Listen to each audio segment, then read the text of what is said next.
Hi friends! ఈరోజు మనం రీసెంట్‌గా తమిళ్‌లో ఒక మంచి యాక్షన్ అండ్ క్రైమ్ డ్రామా కాన్సెప్ట్‌తో వచ్చిన 'ఆహా' తమిళ్‌లో స్ట్రీమింగ్ అవుతున్న 'once upon a time in Madras' movie story discuss చేసుకోబోతున్నాం. ఇలాగే మీకింకా ఏ మూవీ స్టోరీని ఎక్స్‌ప్లనేషన్ కావాలి అంటే ఆ మూవీ నేమ్ అనేది కామెంట్ బాక్స్‌లో కామెంట్ చేయండి. ఇంకా ఏమాత్రం ఆలస్యం చేయకుండా మూవీలోకి వెళ్ళిపోదాం.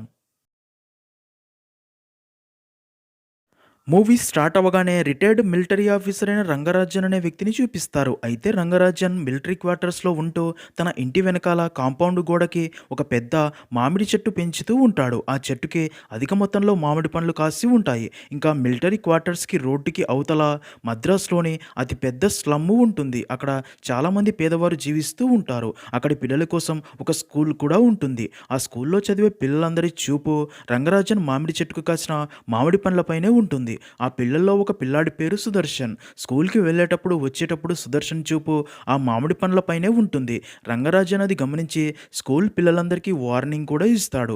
నా మామిడి చెట్టు పండ్లు ఎవరైనా కోస్తే ఉతికి ఆరేస్తా అని. కానీ పిల్లలు పెద్దల మాటలు వింటారా చెప్పండి? ఒకరోజు సాయంత్రం సుదర్శన్ ఇంటికి వెళ్ళేటప్పుడు ఆ మామిడి చెట్టుకు ఉన్న మామిడి పండ్లను చూసి ఈరోజు ఎలాగైనా మామిడి పండు తినాలి అని అక్కడ ఎవ్వరూ లేకపోవడంతో సుదర్శన్ చెట్టు ఎక్కి మామిడి పండు కొయ్యబోగా అది గమనించిన రంగరాజన్‌కి చాలా కోపం వచ్చి తన గన్ తీసుకుని సుదర్శన్ వైపు షూట్ చేయగా ఒక బుల్లెట్ సుదర్శన్‌కి తాకి స్పాట్‌లోనే చనిపోతాడు. అయితే సుదర్శన్ బాడీలో దిగిన బుల్లెట్ ఒక వైపు నుండి బాడీలోకి దిగి మరో వైపు నుండి బయటికి బాడీలో లేకుండా దూసుకెళ్ళిపోయి ఉంటుంది. దాంతో పోలీస్ ఆఫీసర్ ఈశ్వరి ఈ కేసు ఇన్వెస్టిగేషన్ చేస్తుంది. కానీ సుదర్శన్ బాడీలో బుల్లెట్ లేకపోవడంతో సుదర్శన్‌ని షూట్ చేసింది ఎవరో కనిపెట్టడం కష్టమవుతుంది. మరుసటి రోజు ఉదయం నుండే సుదర్శన్ బాడీలో బుల్లెట్ మిస్ అయింది అని అన్ని టీవీ ఛానల్స్‌లో చూపించడం స్టార్ట్ చేస్తారు. ఆ న్యూస్ చూసిన రంగరాజన్ ఫుల్‌గా భయపడిపోతాడు. తను తప్పు చేశాను అని రియలైజ్ అవుతాడు. కానీ ఎవిడెన్స్ అయిన గన్ ఇంకా తన దగ్గరే ఉంటే ఎప్పుడో ఒకరోజు పోలీసులు తనని పట్టుకుంటారు అని అందుకే ఎవిడెన్స్ మాయం చేయాలని ఫిక్స్ అయ్యి ఎవరు చూడకుండా ఒకరోజు పక్కనే ఉన్న బ్రిడ్జ్ పైకి వెళ్ళి గన్ని నదిలోకి పడేసి వెళ్ళిపోతాడు. అయితే ఇక్కడే ట్విస్ట్ ఏంటంటే రంగరాజన్ గన్ నదిలోకి పడేసినప్పుడు అది ఒక థర్మాకోల్ బాక్స్ పై పడి నదిలో నెమ్మదిగా కొట్టుకుంటూ పోయి నది ఒడ్డుకు చేరుకుంటుంది. అప్పుడే ఎవరో ఒకరు ఆ గన్‌ని తీసుకున్నట్లు చూపిస్తారు. ఆ గన్ తీసుకుంది ఎవరు అనేది స్టోరీ ముందుకు వెళ్ళే కొద్దీ తెలుస్తుంది. సీన్ కట్ చేస్తే ఇక్కడి నుండే మూవీ మెయిన్ స్టోరీ స్టార్ట్ అవుతుంది. ఇక్కడే మనకి మాధవి అనే అమ్మాయిని చూపిస్తారు. మాధవికి రీసెంట్‌గా పెళ్ళయ్యి తన అత్తగారి ఇంటికి వస్తుంది. మాధవి భర్త పేరు అరవింద్. ఈరోజు వారిద్దరికీ ఫస్ట్ నైట్ జరగబోతూ ఉంటుంది. అందుకే మాధవి అత్త తనకి పాల గ్లాసు ఇచ్చి గదిలోకి వెళ్ళమని కాసేపు ఆగి అరవింద్ వస్తాడు అని చెప్తుంది. ఇంకా వారి ఇంట్లోనే సంపత్ అనే పనివాడు కూడా ఉంటాడు. నిజానికి సంపత్ అరవింద్ ఫ్యామిలీకి రిలేటివ్ అవుతాడు. అందుకే తనని పనివాడిగా కాకుండా తమ ఫ్యామిలీ వాడిగా చూస్తూ ఉంటారు. అయితే సంపత్ మాధవిని అదోలా కామంతో చూస్తూ ఉన్నట్లు చూపిస్తారు. అది మాధవి కూడా గమనిస్తుంది కానీ తనని సీరియస్గా తీసుకోదు. అలా మాధవి పాల గ్లాస్ తీసుకొని గదిలోకి వెళ్ళి గ్లాస్లోని పాలు తాగి ఫుల్గా నిద్రలోకి జారుకుంటుంది. అలా కాసేపటికి రూమ్లోకి అరవింద్ కూడా వస్తాడు. అలా ఇద్దరు ఇంటిమేట్ అయ్యి ఎంజాయ్ చేసినట్లు చూపిస్తారు. నెక్స్ట్ సీన్లో మూవీలోని మరొక స్టోరీని చూపిస్తారు. ఇక్కడే మనకి మున్సిపాలిటీ డిపార్ట్మెంట్లో పనిచేసే సావిత్రి అనే మహిళని చూపిస్తారు. సావిత్రికి ఒక కొడుకు ఉంటాడు. అయితే తను అమ్మాయిగా మారి ఉంటాడు. అంటే ట్రాన్స్జెండర్. తన పేరు ఆర్తి. ఆర్తి తను ఒక డాక్టర్ కావాలి అని చాలా కష్టపడి చదువుతూ ఉంటుంది. అందుకే సావిత్రి కూడా రాత్రి పగలు కష్టపడుతూ డబ్బు సంపాదిస్తూ ఉంటుంది. అలాగే ఆర్తిని ఎలాగైనా డాక్టర్ చేయాలి అని మూర్తి అనే వ్యక్తి దగ్గర 50,000 డబ్బు అప్పుగా తీసుకుని ఉంటుంది. అది ఇప్పుడు వడ్డీతో కలిపి 80,000 అయి ఉంటుంది. సావిత్రి అదే విషయం తనతో పనిచేసే మరొక మహిళతో చెప్పగా ఆ మూర్తి మంచివాడు కాదు, తన డబ్బు తిరిగి ఇవ్వకపోతే రాక్షసుడిగా మారిపోతాడు, త్వరగా తన డబ్బు తిరిగి ఇచ్చేయని చెప్తుంది. నిజానికి ఆ విషయం సావిత్రి కూడా తెలుసు. కానీ ఇప్పుడు సావిత్రి దగ్గర అంత డబ్బు ఉండదు తనకి తిరిగి ఇవ్వటానికి. అందుకే మూర్తి ఏ క్షణాన డబ్బు అడుగుతాడో అని భయపడుతూనే ఉంటుంది. నెక్స్ట్ సీన్లో రాజా అనే వ్యక్తిని చూపిస్తారు. తన భార్య పేరు రేచల్. అయితే రేచల్కి చాలా కాలంగా కిడ్నీలో ప్రాబ్లం ఉంటుంది. ఇప్పుడు డాక్టర్ రేచల్ని చెక్ చేసి రాజాతో రేచల్ ఇప్పుడు చాలా డేంజరస్ స్టేజ్లో ఉంది, ఇప్పుడు రేచల్కి కిడ్నీ ట్రాన్స్ప్లాంటేషన్ చేస్తేనే బ్రతుకుతుంది అని చెప్పి ఉంటాడు. దాంతో రాజా రేచల్ని హాస్పిటల్లో అడ్మిట్ చేస్తాడు. ఒకరోజు రాజా డాక్టర్ని కలిసి మాట్లాడగా డాక్టర్ రాజాతో నీ భార్యకి కిడ్నీ డోనర్ దొరికాడు అని, అయితే ట్రాన్స్ప్లాంటేషన్ కోసం 15 లక్షల దాకా ఖర్చు అవుతుంది అని చెప్తాడు. అది విన్న రాజాకి ఏం చేయాలో అర్థం కాదు. ఎందుకంటే తన దగ్గర అంత డబ్బు ఉండదు కాబట్టి. ఇంకో విషయం ఏంటంటే డాక్టర్ రేపే 15 లక్షలు డబ్బు కట్టాలని చెప్పి ఉంటాడు. ఇంకా అలా రాజా రేచల్ దగ్గరికి వెళ్ళి తనకి ధైర్యం చెప్పగా రేచల్ రాజాని చూసి విషయం అర్థం చేసుకుని నా ట్రాన్స్‌ప్లాంటేషన్ డబ్బు కోసం నా మాట విని మా ఫ్యామిలీ దగ్గరికి వెళ్ళు, తప్పకుండా డబ్బు ఇస్తారు అని చెప్తుంది. అది విన్న రాజా, లేదు వాళ్ళు మనకి ఎప్పటికీ హెల్ప్ చేయరు అంటాడు. నిజానికి రాజా అండ్ రేచల్ ప్రేమించుకుని పెళ్లి చేసుకోవాలి అనుకోగా వారి ఇద్దరి తరపు ఫ్యామిలీస్ వారి పెళ్లికి ఒప్పుకోరు. అందుకే ఇద్దరు ఇంటి నుంచి వచ్చేసి పెళ్లి చేసుకుని ఉంటారు. అప్పటి నుండి రేచల్ ఫ్యామిలీ ఇంకా రేచల్ తమ కూతురు కాదు అనుకుని ఉంటారు. ఇంకా అప్పటికే రాజా తమ ఫ్యామిలీని డబ్బు హెల్ప్ చేయమని అడగ్గా చెయ్యరు. అందుకే ఇంకా రేచల్ ఫ్యామిలీ కూడా హెల్ప్ చేయదు అని ఫిక్స్ అయి ఉంటాడు. సీన్ కట్ చేస్తే అనిత అనే అమ్మాయి కథని చూపిస్తారు. అనిత ఒక అబ్బాయిని ప్రేమిస్తూ తననే పెళ్లి చేసుకోవాలి అనుకుంటుంది. అయితే అనిత ప్రేమిస్తున్న అబ్బాయిది వేరే క్యాస్ట్. అనిత ఇదే విషయం తన ఫాదర్కి చెప్పగా అబ్బాయిది వేరే క్యాస్ట్ అని అనిత ఫాదర్ వారి పెళ్లికి ఒప్పుకోడు. అనిత ఎంత రిక్వెస్ట్ చేసినా పెళ్లికి నో చెప్పి అనితని ఎమోషనల్ బ్లాక్మెయిల్ చేసి ఆ అబ్బాయిని మర్చిపోమని చెప్తాడు. తర్వాత రోజు అనిత ఫాదర్ కారులో ఒక చిన్న పని మీద వెళ్తూ ఉండగా అప్పుడే తన కొడుకు రఘు ఫోన్ చేసి, నాన్న అనిత మనల్ని మోసం చేసి తను ప్రేమించిన వాడిని పెళ్లి చేసుకోవడానికి రిజిస్టర్ ఆఫీస్ దగ్గరికి వెళ్ళిందంట అని చెప్పగా అది విన్న అనిత ఫాదర్ షాక్ అయ్యి కోపంతో, రే రఘు, నువ్వు వెంటనే రిజిస్టర్ ఆఫీస్ దగ్గరికి వెళ్ళి ఎలాగైనా పెళ్లిని ఆపడానికి ట్రై చెయ్యి, నేను కూడా వెంటనే అక్కడికి వస్తాను అని చెప్తాడు. అలా కాల్ కట్ చేసి అనిత ఫాదర్ స్పీడ్గా కార్ని పోనిస్తాడు. అయితే అలా కాస్త దూరం వెళ్ళగానే కారు స్పీడ్గా వెళ్తూ ఉండడంతో అనుకోకుండా ముందు వెళ్తున్న బైకుని గుద్ది యాక్సిడెంట్ అవుతుంది. బైక్ పైన ఉన్న వ్యక్తి కింద పడిపోతాడు. ఆ వ్యక్తికి గాయాలు కావు కానీ తన బైక్ పూర్తిగా డ్యామేజ్ అయి ఉంటుంది. ఆ వ్యక్తి పేరు కార్తిక్. తన స్పీడ్ వల్ల యాక్సిడెంట్ అవ్వడంతో అనిత ఫాదర్ కార్తిక్కి సారీ చెప్తాడు. అయితే కార్తిక్ బైక్ డ్యామేజ్ అవ్వడంతో కార్తిక్ అనిత ఫాదర్తో, నా బైక్ స్టార్ట్ అవ్వట్లేదు, నన్ను మీ కార్లో రిజిస్టర్ ఆఫీస్ దాకా డ్రాప్ చేస్తారా అని అడగ్గా అది విన్న అనిత ఫాదర్ తన వల్లే యాక్సిడెంట్ అవ్వడంతో కార్తిక్కి ఓకే అని చెప్పి కారు ఎక్కించుకుంటాడు. ఇంకా కార్ని కార్తిక్ డ్రైవ్ చేస్తాడు. అలా కాస్త దూరం వెళ్ళాక అనిత ఫాదర్ కార్తిక్ని, నువ్వు రిజిస్టర్ ఆఫీస్ దగ్గరికి ఎందుకు వెళ్తున్నావు అని అడగ్గా దానికి కార్తిక్, ఈరోజు నా గర్ల్ ఫ్రెండ్తో నా పెళ్ళి రిజిస్టర్ ఆఫీస్లో జరగబోతుంది, మా పెళ్ళికి అమ్మాయి ఫ్యామిలీ నో చెప్పింది, అందుకే వారికి చెప్పకుండా వెళ్ళి పెళ్లి చేసుకోబోతున్నామని చెప్తాడు. అది విన్న అనిత ఫాదర్కి చాలా కోపం వస్తుంది. ఎందుకంటే ఇప్పుడు తన కూతురు కూడా అదే పని చేస్తున్నందుకే తను రిజిస్టర్ ఆఫీస్కి వెళ్తున్నాడు కాబట్టి. దాంతో కార్తిక్తో, పెద్దవారిని బాధ పెట్టి ఇలా పెళ్లి చేసుకోవడం తప్పు కదా అని పేరెంట్స్ తరపున మాట్లాడతాడు. అది విన్న కార్తిక్, పేరెంట్స్ అన్న తర్వాత వారి కొడుకు కూతుర్ల సంతోషం కోసం ప్రేమకి ఒప్పుకోవచ్చు కదా అని మాట్లాడతాడు. అలా ఇద్దరి మధ్య సీరియస్ డిస్కషన్ జరుగుతుంది. అదే టైంకే అనిత ఫాదర్కి రఘు ఫోన్ చేసి, నాన్న నేను రిజిస్టర్ ఆఫీస్ దగ్గరికి చేరుకున్నాను, అనిత ఇక్కడే ఉంది, ఇప్పటిదాకా అనిత లవర్ ఇంకా ఇక్కడికి రాలేదు, తన కోసమే వెయిట్ చేస్తున్నారు, నువ్వు త్వరగా రా అని చెప్తాడు. దానికి తన ఫాదర్, నేను వస్తున్నా, నాకు వాడెవడో తెలియాలి, నువ్వు వారినే గమనిస్తూ అక్కడే ఉండు అని చెప్తాడు.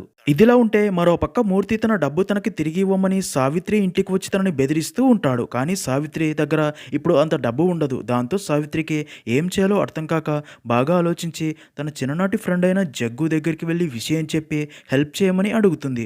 ఒకప్పుడు జగ్గు కూడా మూర్తి దగ్గరే పనిచేసి ఉంటాడు కాబట్టి మూర్తి ఎలాంటి వాడో జగ్గుకి బాగా తెలుసు. సావిత్రి చెప్పింది విన్న జగ్గు, అలాంటి వాడి దగ్గర ఎందుకమ్మా డబ్బు అప్పుగా తీసుకున్నావని అలా ఇద్దరు డబ్బు కోసం చాలా చోట్ల ట్రై చేస్తారు. కానీ ఎక్కడా వారికి డబ్బు సెట్ అవ్వదు.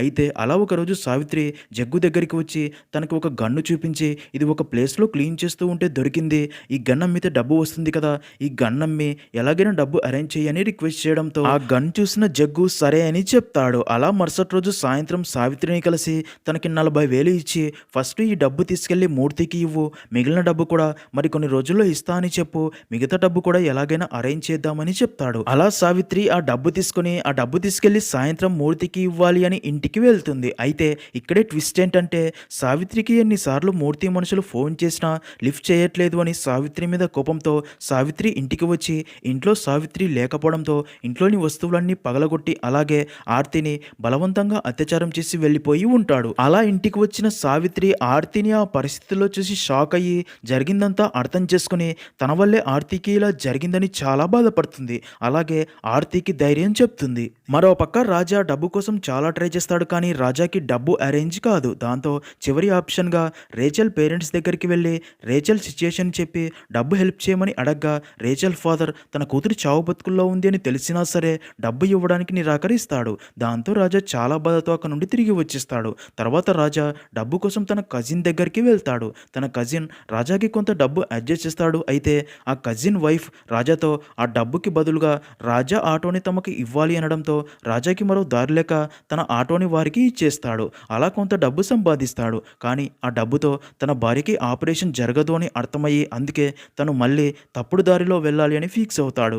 నిజానికి రాజా ముందు ఒక రౌడీ దగ్గర పనిచేస్తూ రౌడీయిజం చేస్తూ కొడుతూ చంపుతూ ఉంటాడు. కానీ రేచల్ని పెళ్లి చేసుకున్న తర్వాత అన్నీ మానేసి ఉంటాడు. ఇప్పుడు మళ్ళీ రేచల్ ప్రాణాలు కాపాడుకోవడం కోసం తప్పుడు దారిలో వెళ్ళక తప్పదు. అలా రాజా మళ్ళీ తన బాస్ దగ్గరికి వెళ్ళి తన భార్య సిచ్యుయేషన్ చెప్పి డబ్బు కావాలని అడగ్గా దానికి తన బాస్ ఒక డీల్ వచ్చింది. ఒక మహిళని చంపాలి, తన పేరు కిరణ్, ఒక సోషల్ వర్కర్ అని అన్ని డీటెయిల్స్ చెప్పగా అది విన్న రాజాకి మరో దారి లేదు కాబట్టి ఆ డీల్కి ఓకే చెప్పి తన బాస్ దగ్గర గన్ తీసుకుని కిరణ్ని ఫాలో అవుతూ అలా ఒకరోజు కిరణ్ ఒంటరిగా ఉన్న సమయంలో రాజా గన్తో కిరణ్ని షూట్ చేసి చంపేస్తాడు. సీన్ కట్ చేస్తే ఇంకా మాధవి స్టోరీలో అలా మాధవి అండ్ అరవింద్ల ఫస్ట్ నైట్ జరిగాక మరుసటి రోజు ఉదయం మాధవి నీరసంగా నిద్రలేచి చాలా హ్యాపీగా ఫీల్ అవుతుంది. ఇంకా మరుసటి రోజు రాత్రి మాధవి మళ్ళీ అరవింద్ కోసం బెడ్ మీద వెయిట్ చేస్తూ ఉంటుంది. కానీ అరవింద్ మాత్రం ల్యాప్టాప్లో ఏదో వర్క్ చేసుకుంటూ ఉంటాడు. ఇంకా అలా మాధవి అరవింద్ కోసం చూసి చూసి నిద్రపోతుంది. అలా మాధవి నిద్రపోగానే అది చూసిన అరవింద్ తన ల్యాప్టాప్ క్లోజ్ చేసి తను కూడా నిద్రపోతాడు. మొదటి రాత్రి తప్ప అరవింద్ మాధవితో ప్రేమగానే ఉండడు. అరవింద్ మాధవిని భార్యగానే చూడడు. భార్యాభర్తల మధ్య ఉండాల్సిన ప్రేమ వారి మధ్య అస్సలు ఉండదు. దాంతో మాధవి చాలా బాధపడుతూ ఉంటుంది. అంతేకాక మొదటి రాత్రి తప్ప అరవింద్ మాధవితో దూరంగా ఉంటూ మళ్ళీ ఇంటిమేట్ కూడా అయ్యి ఉండడు. మాధవి అరవింద్కి ఎంత దగ్గర అవ్వాలని ట్రై చేసినా సరే అరవింద్ తనకి దూరంగానే ఉండడానికి ట్రై చేస్తూ ఉంటాడు. అసలు తన భర్త తనని ఎందుకు దూరం పెడుతున్నాడో అర్థం కాక మాధవి చాలా ఎమోషనల్ అవుతూ ఉంటుంది. అలా ఒక నెల గడిచిపోతుంది. మాధవికి తను ప్రెగ్నెంట్ అని తెలుస్తుంది. అయినా కానీ మాధవి హ్యాపీగా ఫీల్ అవ్వదు. అలా మాధవి కన్ఫ్యూజన్లో ఉండగా ఒకరోజు అర్ధరాత్రి సమయంలో మాధవికి మెలకువ వచ్చి వాటర్ తాగడానికి నిద్రలేవగా తన పక్కన అరవింద్ ఉండడు. దాంతో ఇంత రాత్రి అరవింద్ ఎక్కడికి వెళ్ళాలా అని వాష్రూమ్లు చెక్ చేసినా సరే అక్కడ లేకపోవడంతో అన్ని రూమ్స్ చెక్ చేసుకుంటూ కింద ఫ్లోర్లో ఉన్న స్టోర్ రూమ్ దగ్గరికి రాగా ఆ రూమ్ నుండి సౌండ్స్ రావడం విని ఆ డోర్ ఓపెన్ చేసి అక్కడి దృశ్యం చూసిన మాధవి మైండ్ బ్లాక్ అయ్యి షాక్లో ఉండిపోతుంది. ఎందుకంటే అరవింద్ అండ్ సంపత్ రొమాన్స్ చేసుకుంటూ ఇంటిమేట్ అవుతూ ఉంటారు. నిజానికి అరవింద్ అండ్ సంపత్ ఇద్దరు గేలు అండ్ కపుల్స్ కూడా. తను గే అన్న విషయం అరవింద్ మాధవికి ఎప్పుడూ చెప్పి ఉండడు. అరవింద్ అండ్ సంపత్ కూడా మాధవిని చూసి తలదించుకుంటారు. మాధవి అక్కడ నుండి పక్కకు వచ్చి చాలా బాధపడుతూ ఉంటుంది. తన లైఫ్ ఇలా నాశనం అయింది అని. అప్పుడే అరవింద్ మాధవి దగ్గరికి వచ్చి నన్ను క్షమించు మాధవి, ఈ విషయం నా పేరెంట్స్కి చెప్పి పెళ్ళి క్యాన్సిల్ చేయించాల్సిందే. కానీ నా పేరెంట్స్కి నిజం చెప్తే ఎలా రియాక్ట్ అవుతారో అని భయపడి చెప్పలేదు. నాకు ఆడవారి మీద ఫీలింగ్సే రావు అని చెప్తాడు.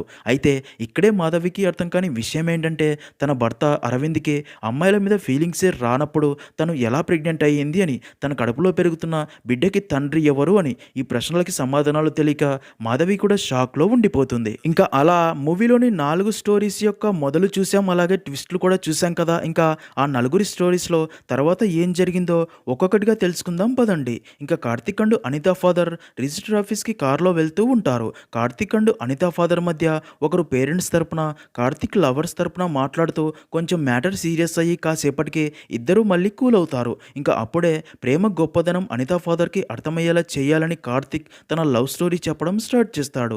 కార్తిక్ చదివే కాలేజీలో అనిత తన జూనియర్గా కాలేజీలో జాయిన్ అవుతుంది. అనిత కార్తిక్ని మొదట చూడగానే తను కాలేజీలో ఒక రౌడీ అని అనుకుంటుంది. ఎందుకంటే కార్తిక్ బయటికి అలా అందరితో ర్యాష్గా బిహేవ్ చేస్తూ గొడవలు పెట్టుకుంటూ ఉంటాడు కాబట్టి. అయితే అలా కొన్ని రోజులకి అనితకి కార్తిక్ గురించి అసలు నిజం తెలుస్తుంది. తను కావాలనే బయటికి అలా రౌడీలా బిహేవ్ చేస్తూ ఉంటాడు, కానీ నిజానికి కార్తిక్దే అందరికీ హెల్ప్ చేసే మనసు అని. దాంతో అనిత కార్తిక్ని తప్పుగా అనుకున్నందుకు తనని కలిసి తనకి సారీ చెప్తుంది. అలా ఇద్దరి మధ్య ఫ్రెండ్షిప్ స్టార్ట్ అవుతుంది. అలా కొన్ని రోజులకే ఇద్దరు ఒకరికొకరు నచ్చి స్నేహం కాస్త ప్రేమగా మారుతుంది. అలా కార్తిక్ తమ మధ్య జరిగిన కొన్ని హ్యాపీ మూమెంట్స్ గురించి అనితా ఫాదర్కి చెప్తాడు. అదంతా విన్న అనితా ఫాదర్కి తన కూతురు లవర్ ఈ కార్తికే అని ఈరోజు రిజిస్టర్ ఆఫీస్లో అనితని పెళ్లి చేసుకోవడానికి వెళ్తున్నాడు అని తెలిసి అనితా ఫాదర్ కోపంతో రగిలిపోతాడు. అప్పుడే కార్తిక్ తనతో మేమిప్పుడు పెళ్లి చేసుకోవడం చాలా ఇంపార్టెంట్ సార్, ఎందుకంటే అనిత నా వల్ల ప్రెగ్నెంట్ అయింది, తనకి ఇప్పుడు 3వ నెల అని, అందుకే పెళ్లి చేసుకుంటున్నామని చెప్తాడు. అది విన్న అనితా ఫాదర్ కోపం మరింత పెరిగిపోతుంది. కోపం తట్టుకోలేక కారు డాష్ బోర్డ్లో ఉన్న గన్ బయటికి తీసి కార్తిక్ని గన్తో షూట్ చేసి చంపేస్తాడు. ఇక్కడే మనకు తెలిసే మరొక విషయం ఏంటంటే నిజానికి ఆ గన్ అనితా ఫాదర్ది కాదు.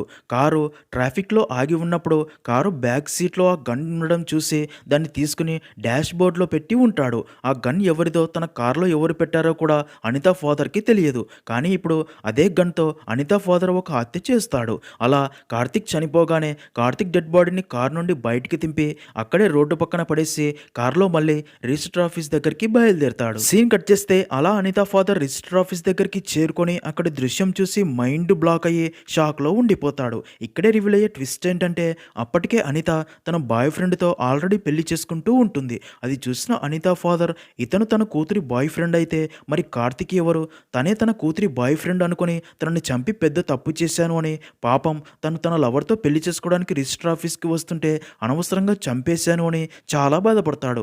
ఇంకా అక్కడే మరొక అమ్మాయి పెళ్లి కూతురు బట్టల్లో తన లవర్ కార్తిక్ కోసం వెయిట్ చేస్తూ ఉండడం చూసి అంటే తను చంపింది ఈ అమ్మాయి లవర్ అయిన కార్తిక్నే అని అర్థమయ్యే కార్తిక్ ఇంకా రాలేదు అని ఆ అమ్మాయి బాధపడడం చూసి తన కడుపులోని 3 నెలల బిడ్డని చూసి అనిత ఫాదర్ కూడా చాలా ఎమోషనల్ అయ్యి అసలు ఆ గన్ నా కారులోకి ఎలా వచ్చింది, ఆ గన్ నా కారులో ఉండకపోయి ఉంటే ఇలా జరిగేదే కాదు అని అలా ఆ గన్ కారులోకి ఎలా వచ్చింది అనే క్వశ్చన్ మార్క్తో అనిత స్టోరీ కూడా ఎండ్ అవుతుంది. సీన్ కట్ చేస్తే ఇంకా సావిత్రి స్టోరీలో మూర్తి సావిత్రి డబ్బు ఇవ్వట్లేదు అని ఇంట్లో ఒంటరిగా ఉన్న సావిత్రి కూతురైన ఆర్తిపై బలవంతంగా అత్యాచారం చేస్తాడు. ఆర్తి తనని వదిలిపెట్టమని వేడుకున్నా సరే వదిలిపెట్టాడు. అలా ఆర్తిపై అత్యాచారం చేసి వెళ్ళిపోయాక అప్పుడే ఇంటికి వచ్చిన సావిత్రికి విషయం తెలిసి చాలా బాధపడుతుంది. ఇంకా ఆర్తి జరిగింది తలుచుకొని తనకి చనిపోవాలి అని ఉంది అని చెప్పి ఏడుస్తుంది.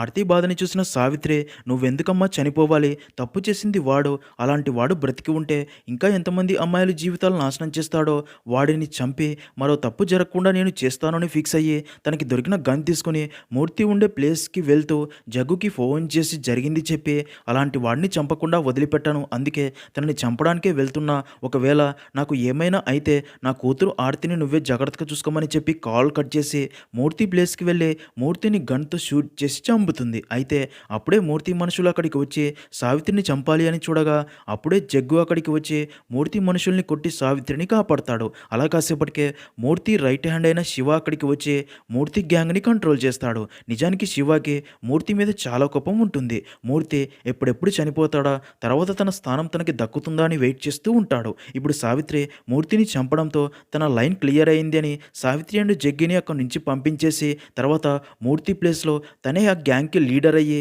మూర్తి డెడ్ బాడీని ఒక క్లాత్లో చుట్టుకొని తీసుకెళ్ళి అక్కడికి దగ్గరలోని ఒక నదిలో పడేస్తాడు. అలా ఈ కథ ఎండ్ అవుతుంది. అయితే సావిత్రి దగ్గరికి ఆ గన్ ఎలా వచ్చింది అన్నది స్టోరీ ముందుకు వెళ్లే కొద్దీ తెలుస్తుంది. సీన్ కట్ చేస్తే ఇంకా మాధవి స్టోరీలో తన భర్త గే అని తెలిసాక మరి తన కడుపులోని బిడ్డకి తండ్రి ఎవరో అర్థం కాదు. అయితే ఇప్పుడు అందరి మైండ్లోకి వచ్చే ఒకే ఆన్సర్ మాధవి కడుపులోని బిడ్డకి తండ్రి సంపతే అయి ఉంటాడు అని. ఫస్ట్ నైట్ రోజు రాత్రి సంపతే మాధవి దగ్గరికి వెళ్ళి తనతో ఇంటిమేట్ అయి ఉంటాడు అని. కానీ సంపత్ కూడా గేనే కదా, మరి అలాంటప్పుడు మాధవి ప్రెగ్నెన్సీకి కారణం ఎవరు? ఇంకా ఆ ఇంట్లో ఉన్న ఒకే ఒక్క మగ వ్యక్తి మాధవి మావయ్య. అయితే మాధవికి తన మావయ్యపై అనుమానం రాదు. కానీ నిజానికి ఇక్కడే అదిరిపోయే ట్విస్ట్ ఏంటంటే మాధవి మావయ్యనే ఫస్ట్ నైట్ రోజు మాధవి తాగే పాలలో స్లీపింగ్ టాబ్లెట్స్ కలిపి ఇచ్చి మాధవి అవి తాగి స్లో కోల్పోయాక మాధవి మావయ్య ఆ గదిలోకి వెళ్ళి తనతో ఇంటిమేట్ అయ్యి ఉంటాడు. అలా చాలాసార్లు మాధవి పాలలో స్లీపింగ్ టాబ్లెట్స్ కలిపి తనతో ఇంటిమేట్ అవుతూ ఉంటాడు.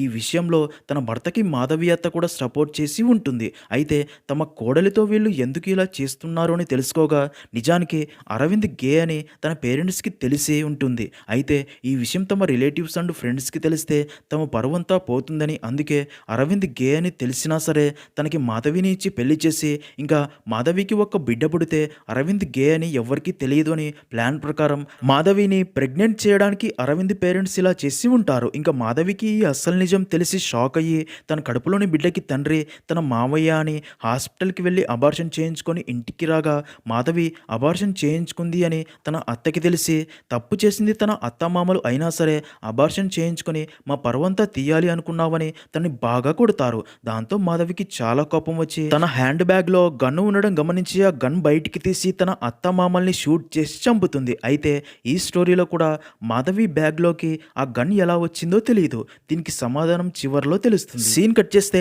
ఇంకా రాజా స్టోరీలో రాజా కిరణ్ని హత్య చేసి తన బాస్ దగ్గరికి రాగా రాజా ఫ్రెండ్ కూడా డబ్బులో తనకి షేర్ కావాలని తమ బాస్ని గన్తో బెదిరిస్తాడు. దాంతో రాజా బాస్ తనని అదే గన్తో షూట్ చేసి చంపేసి రాజా షేర్ రాజాకి ఇస్తాడు. అయితే రాజా భార్య ఆపరేషన్ జరగాలి అంటే ఇప్పుడు ఆ డబ్బు మొత్తం తనకే కావాలి. కానీ రాజా బాస్ తన షేర్ ఇవ్వను అనడంతో రాజా తన బాస్ని కూడా గన్తో షూట్ చేసి చంపి ఆ డబ్బు బ్యాగ్ మొత్తం తీసుకుని హాస్పిటల్కి వెళ్ళి ఆ 15 లక్షలు డాక్టర్కి ఇచ్చి కిడ్నీ ట్రాన్స్ఫర్ ట్రాన్స్‌ప్లాంటేషన్ చేయమంటాడు. కానీ ఇక్కడే రివీల్ అయ్యే అదిరిపోయే ట్విస్ట్ ఏంటంటే డాక్టర్ రాజాతో నీ భార్యకి కిడ్నీ డోనర్ అయిన మహిళని ఎవరో ఈరోజు ఉదయం గన్‌తో షూట్ చేసి చంపారంట అని చెప్పడంతో రాజా షాక్ అవుతాడు. అప్పుడే రాజాకి తన భార్యకి కిడ్నీ డోనర్ అయిన కిరణ్‌నే తను చంపింది అని తెలిసి షాక్‌లో ఉండగా ఇంకా కిడ్నీ డోనర్ లేకపోవడంతో రాజా భార్య రేచల్ కూడా చనిపోతుంది. అది చూసిన రాజా చాలా ఎమోషనల్ అవుతాడు. అప్పుడే అక్కడికి పోలీసులు వస్తారు. ఎందుకంటే కిరణ్‌ని రాజా చంపడం అక్కడ సీసీటీవీ కెమెరాలో రికార్డ్ అయి ఉంటుంది కాబట్టి.